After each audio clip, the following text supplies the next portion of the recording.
Bonjour et bienvenue dans les ateliers cuircity.com. Aujourd'hui, je vais vous expliquer comment faire la différence entre un cuir véritable et un simili.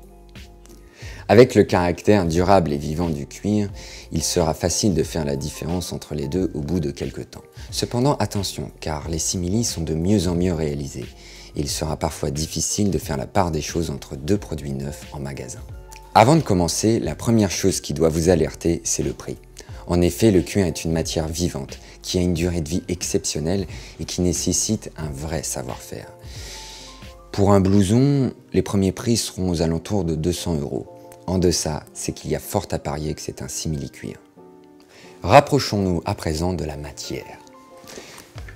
Si votre vêtement n'a pas cette odeur caractéristique du cuir, c'est qu'il ne s'agit sûrement pas d'un cuir véritable. Attention cependant, car si votre cuir a une odeur trop forte ou un peu désagréable, c'est que votre vêtement a subi un traitement de mauvaise qualité. Si vous avez encore quelques doutes, pas de panique, voici quelques astuces. D'abord, soyez attentif à la matière. Le cuir est une matière organique qui a des petites imperfections. C'est d'ailleurs ce qui fait tout son charme. Attention cependant, car les fabricants de simili-cuir arrivent de mieux en mieux à imiter l'aspect du cuir sur de la matière synthétique. Ne vous arrêtez donc pas à ce test.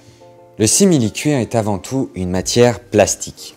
Il sera beaucoup plus fin et cassant que le cuir véritable. On peut d'ailleurs effectuer un test simple. Il s'agit de gratter légèrement la matière avec votre ongle. Et si jamais vous voyez un résidu rester collé sur votre ongle, c'est qu'il s'agit d'un simili-cuir.